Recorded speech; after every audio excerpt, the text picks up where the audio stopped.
Alright, in this video, I'm going to do a simple translation of the Gemara on Daf Nun Hey Amud Beis, with a very little explanation, but basically 0 to none. So this is mainly translation. Tan Rabbanan, we tan Raisa, Ezu Kirui, Ezu Shalakari, Ezu, which is Kirui, or what is Kirui, Ezu, Ezu Shalakari, and what is one that is not Kirui, meaning, we said before, so what's Ezu Kirui, what's something that's considered Kuroi Ezu Shelo Kuroi, and which is one that is not Kuroi.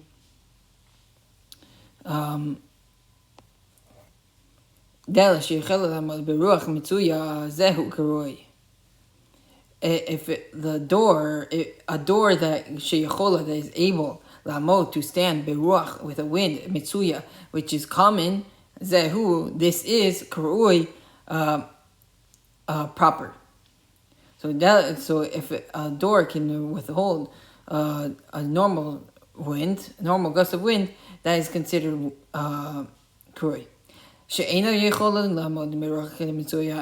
And obviously that if it cannot withstand a normal wind, zehu shelo kuroi, this that is shelo, that it's not kuroi, proper. So with this we have a question, right? Or saying, that's what a kurui and what's not a kurui.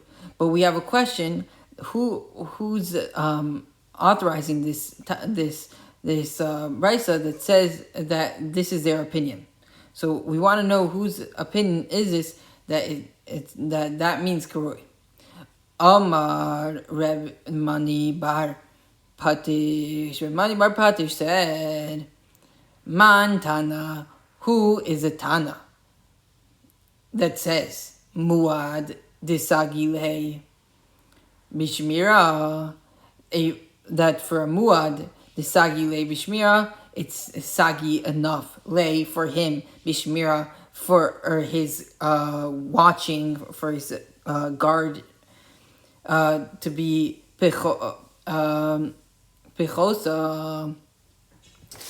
Who says that for a muad it's enough? The sagile, it's enough. Who says that for muad?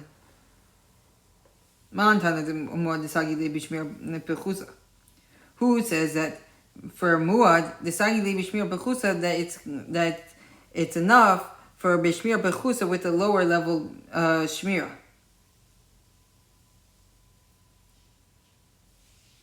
Meaning,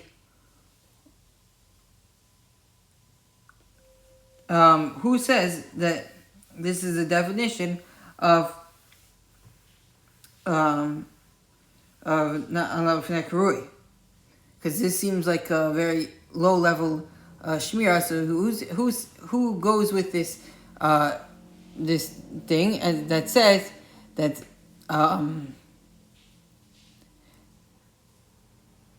that for a muad, desagile b'shmir pechusa, it's enough for a muad pechusa. Now, right? Why is it saying b'shmir pechusa, right? That, or desagile, that's enough. Where are you getting that he says that it's enough? All he said was a definition of what's karoi and what's not karoi. So what does it mean that you say the Tana says that it's enough for the shmir to be bechusa, meaning lower, meaning with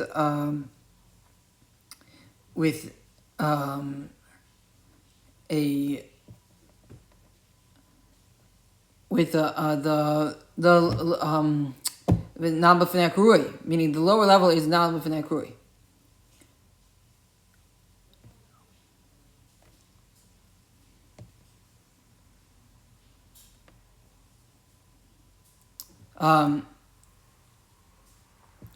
So who says that not b'fnei kurui is enough?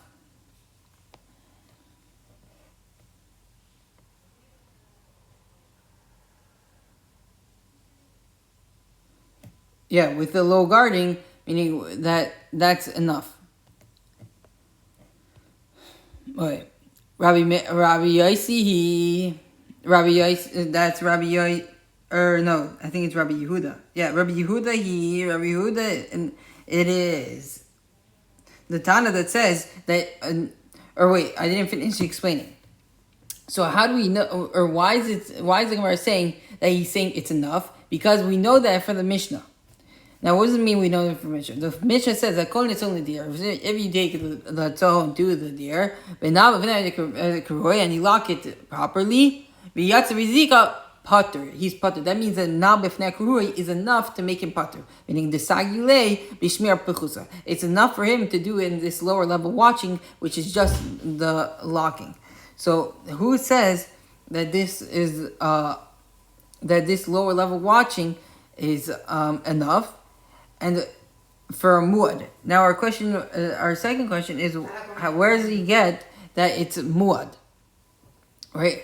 Where does he get that it's muad? Because it sounds like, at least, or it's not explicitly said in the Mishnah that it's muad. All it says is that hakon it's only there. There's nothing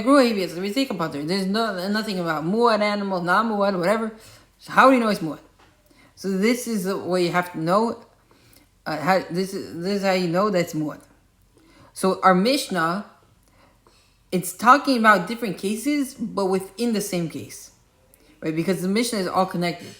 So it's talking about this different cases, but in the same case. What I mean by that is, in all cases, the animal escapes, or somehow the animal gets out and eats apples. Now, if he has to pay hana or hezika, it depends on the case. V'naf yarda kedarka, whatever.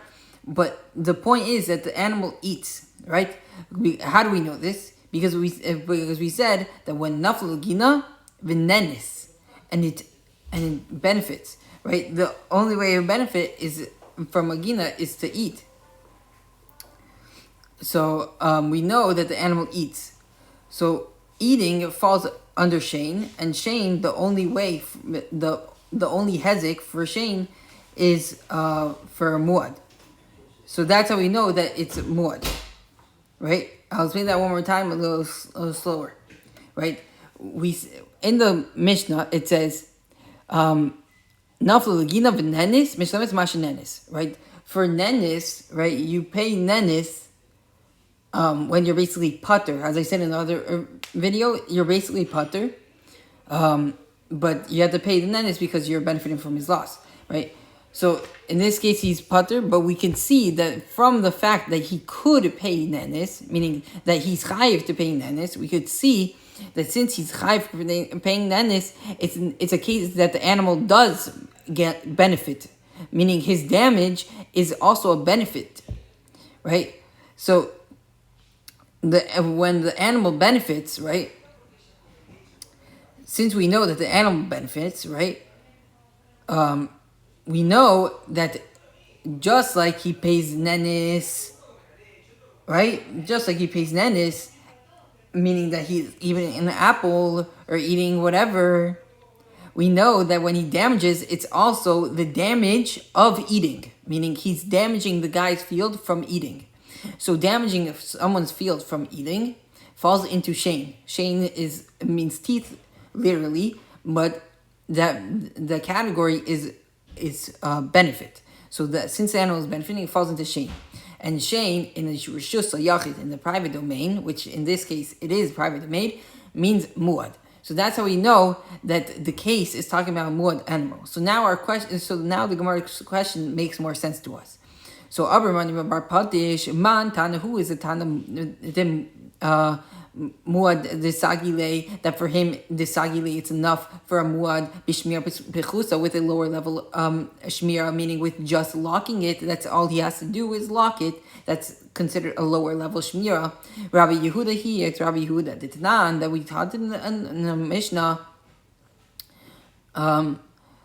Kashu I think. In a Mishnah, that we taught in the Mishnah, Kashu balav, the owner, his balav, the owner of him, meaning the owner of the animal, kashu, he tied, bimusira,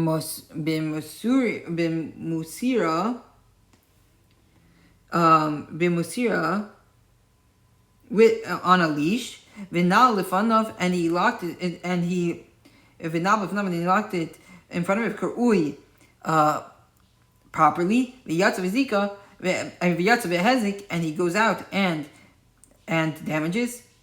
Echad tam v'echad muad. It literally means one is tam and one is muad, but it means whether it be tam or muad. Echad tam echad muad. Whether it be tam or muad. Echad muad chayiv. He's chayiv, meaning according to Rabbi Yehuda. Oh no, chayiv divrei Rabbi Meir. These are the words of Rabbi Meir, right? So according to Rabbi Meir, they're both chayiv. For tam and muad is chayiv.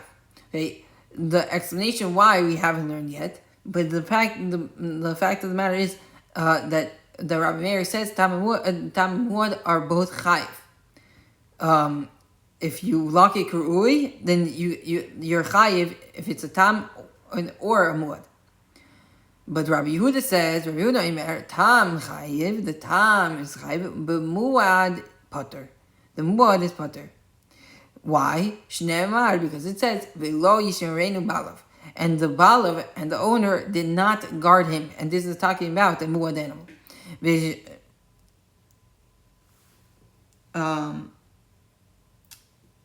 Ushmor v'shamar huzeh, and he guarded it. Meaning, below yeshmanu balav, the pasuk says lo yeshmanu balav, and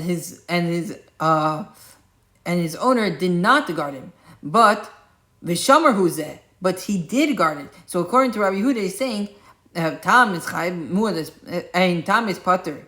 Tam is chayv, muad is pater. Why? Why is muad pater? Because it says lo yishmereinu balav. The balav, and it's talking about a muad animal. The balav, his owner did not guard him. However, v'shamar huzeh, but he did guard it. So I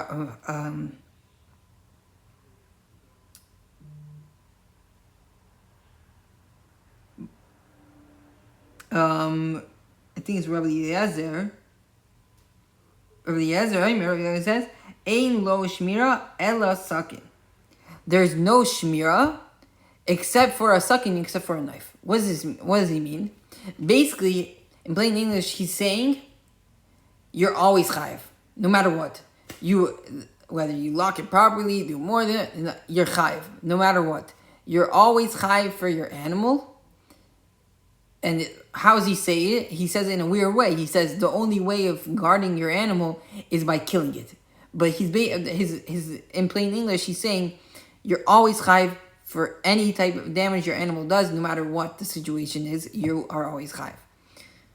So that's the basic translation of the Gemara. We didn't learn so much explanation. Like, yes, there are many questions in the Gemara. Why does Rabbi Yehuda hold tam chayiv with pater? What's this whole thing? It sounds weird. Whatever. We didn't answer those questions, but I explained what we did. Explain.